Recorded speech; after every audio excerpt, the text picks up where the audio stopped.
everyone, and welcome back to Claim Your Potential, the Empowerment Podcast. I'm your host, Sofie, and this is the final part of the Claim Your Space series. This episode is all about how to eliminate unsafe spaces. When I think of unsafe spaces, my mind immediately goes to microaggressions. And I hear this word tossed around a lot. Usually I hear it in the context of talking about marginalized groups and derogatory stereotypes that are imposed on those groups as a way to diminish their experience and to diminish their existence. However, I want to expand on the definition of microaggressions. Microaggressions are the psychological tactics, verbal and environmental snubs or insults, whether they are intentional or unintentional. They communicate hostile, derogatory, or negative messages in an effort to diminish another person's sense of reality, dignity, or self-worth. In order to call these actions out, we must first understand the many different forms of microaggressions. The first form is subtle insinuating. This is an indirect or covert suggestion. An example of this is I was talking with someone and they asked me what I like to do in my free time. So I said, I host a podcast. I usually spend my weekends recording and editing episodes. They then responded with, what actual hobbies do you have? I didn't notice it until after I was done talking to them when I went, wait a second, that was rude. They were trying to insinuate that podcasting is not a real hobby. And I felt hurt and taken aback. I was confused because podcasting is a hobby, and I was asking myself, why are they making me feel like I don't do anything with my time? That's subtle insinuating, which is not always as subtle as the name would suggest. The next form of a microaggression is backhanded compliments. This is a microaggression that is always a dig, but it is disguised as a compliment. An example of this is if someone said, you look really great in those jeans, but I'm not really into skinny girls. While your gut reaction is to take it as a compliment, once you sift through the compliment, it's like, wait a second, you're not into skinny girls though, so am I not attractive because I'm skinny? Who are you to call me that? Unfortunately, I hear backhanded compliments more often than I would like to. Not to me specifically, but in observing people's conversations, usually after a backhanded compliment, I hear the person on the receiving end say thank you. We say thank you for being insulted, almost because it's disguised, and when it is disguised as a compliment, it throws us for a loop. But that's not okay. That is a microaggression. The next form of microaggression is actually the reason that one of my last friendships ended. What I'm talking about here are those diminishing comments that are disguised as jokes. I know I'm not the only one that has unfortunately dealt with this. We all know that conversation we had or that repeat offender where someone said something that is incredibly hurtful or it was just an overall low blow. But when you try to call them out on it, they say, no, it's just a joke. In actuality, it's not a joke. We know it's not a joke. It is a dig that is used to protect the digger, to protect the person saying it from being called out on it. It provides an escape for them so that they can say, chill out. It was just a joke, even if it actually hurt you. However, jokes need to be funny to both parties. And if someone is making a negative comment that they are disguising as a joke, and it's diminishing to your own experiences, it's derogatory, it makes you uncomfortable, or it crosses a boundary, then that is not a joke. That is them being rude and trying to get away with a microaggression. I challenge all of you the next time someone makes one of those comments that are so clearly hurtful, but they are calling it a joke, call them out on it and say, that's not funny, I don't like that. The next form of a microaggression is grouping. This is the most textbook microaggression. When we think of microaggressions, we often think about grouping. Grouping is telling someone they are a certain way because they belong to a certain group. A great example is that dumb blonde joke that everyone likes to make. But by saying that the entire blonde population is the same, that there is no differentiation, then that is a problem. That is stereotyping, textbook microaggression. To anyone that's made that dumb blonde joke or has said something that they used to clump an entire group together, whether that is by hair color, race, gender, or nationality, talk about the individual, not the group that they belong to. Another form that can often be confused with grouping is destructive comparing. I want to make sure that we're clear about the difference between the two. Grouping is stereotyping. It is saying that you are a certain way because you belong to a certain group. However, destructive comparing, an example of destructive comparing is, let's say you come into the office and a coworker says, "Oh, you look so great in that skirt today." However, that comment makes you uncomfortable. So you say to your coworker, "Making a comment like that makes me uncomfortable, and I would appreciate it if you wouldn't do it again." Then they respond with, "Oh, but Susie, Janice, and Sarah don't mind when I do it. They all liked it." This is an example of destructive comparing.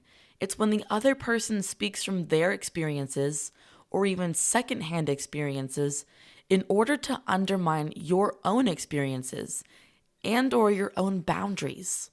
In other words, it's the aggressor saying, "Oh, it must be okay with you because it was okay with these other people." This negates the fact that you are an individual, and just because someone else likes it doesn't mean that you have to put up with it. I feel like this next microaggression ties into a lot of them, and it's called manipulative positioning. This occurs when you call people out on microaggressions, when you react with anger or sternness, and the aggressor tells you that you're overreacting. That has happened to me more times than I would like to admit, but yes, that is an actual microaggression.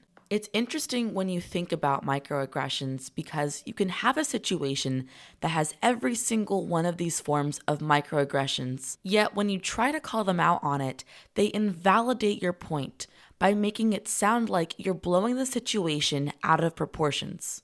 This phenomenon goes hand in hand with another form of microaggressions, often following manipulative positioning. 2 episodes ago, I talked about how women say sorry for everything, even things that are not their fault.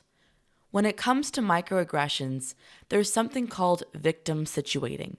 This often occurs after manipulative positioning. After someone has said, "You're overreacting," stop overreacting. If you find yourself apologizing because you responded to a microaggression, you are experiencing victim situating. Victim situating is when the perpetrator will make you feel like you are in the wrong and that you shouldn't have said anything.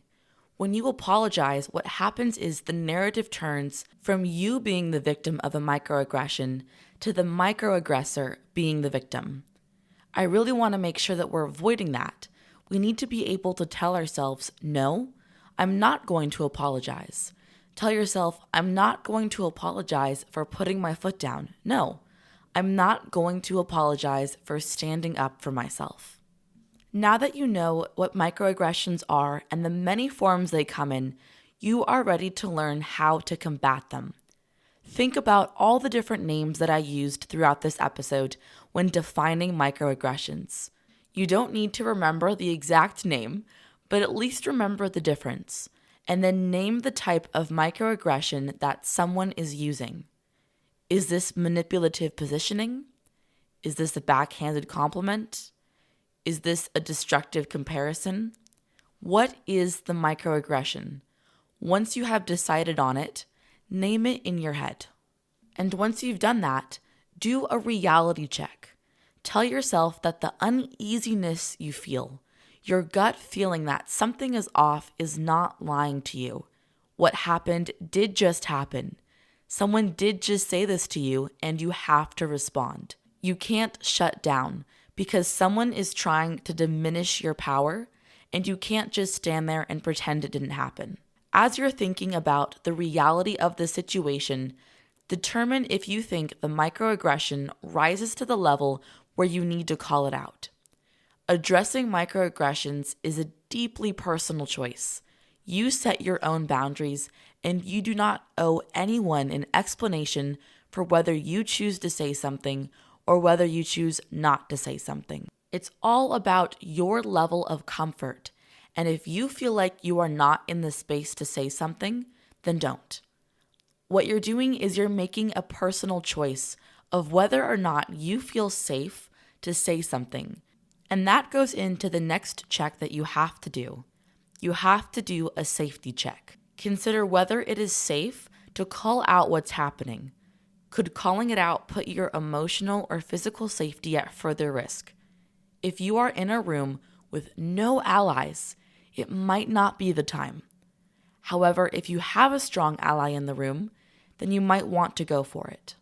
If you are with someone that you feel closer to, maybe it's a partner or a friend, then absolutely call it out because they should be the first to know your boundaries. But don't expose yourself to more microaggressions by calling them out at the wrong time in a space that's not safe emotionally or physically safe. As a rule of thumb, if you're not sure if you want to call something out as a microaggression, ask further questions. If someone asked the only woman in the room, "Why are you wearing trousers?"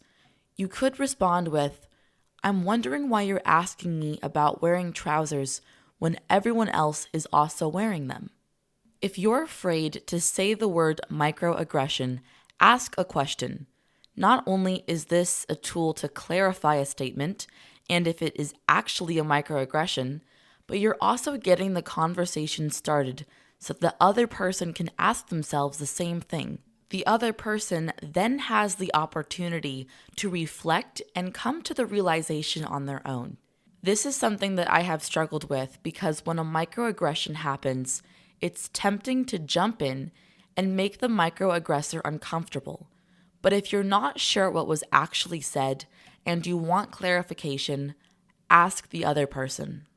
Then after you ask the question, listen to their response. Asking a question doesn't mean you're just asking it for the sake of asking it. It means that you want to actually hear what their intention was. Take advantage of the silence between your question and their response. If you are waiting for the other person to think through that question and respond, that silence can actually signify to the other person that there is something wrong and that they need to answer you. By letting them live in silence for a moment, they can sit in their own thoughts and hopefully come to the conclusion, I need to apologize to this person because what I said was pretty bad. Applying questions and living in silence also prevents them from feeling vindicated and feeling like they have learned nothing. If you are jumping in and just pounding your point in, then they haven't learned anything. You have also put them in a position where they can turn themselves into a victim, so don't fall for it. If you find yourself about to step into that trap, take a time out. Take a second to breathe and formulate your thoughts. If you absolutely need to, suggest talking about it at another time. Beneficially, that's going to give the person time to reflect on what happened.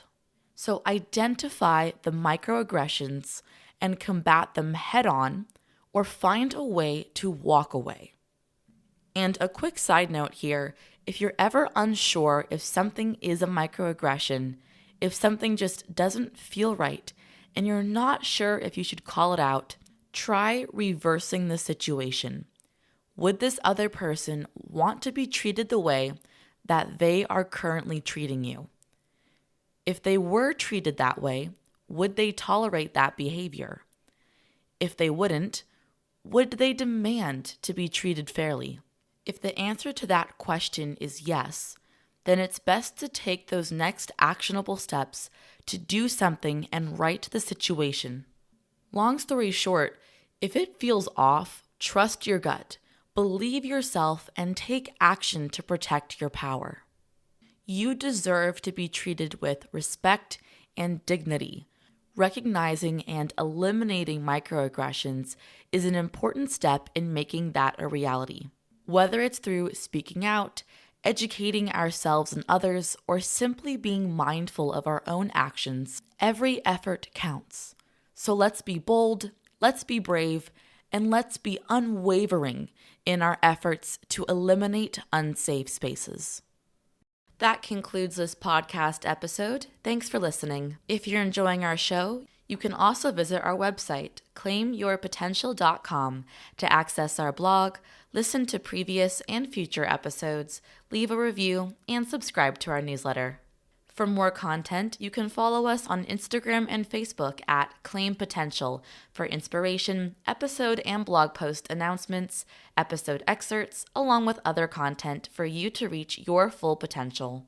A free way to support our show is by leaving it a rating and review on the podcast streaming platform of your choice. If you're not sure how to do this, you can head over to the Leave a Review page on our website for instructions. Thank you, everyone, and tune in next time where we'll continue to learn how you can claim your potential.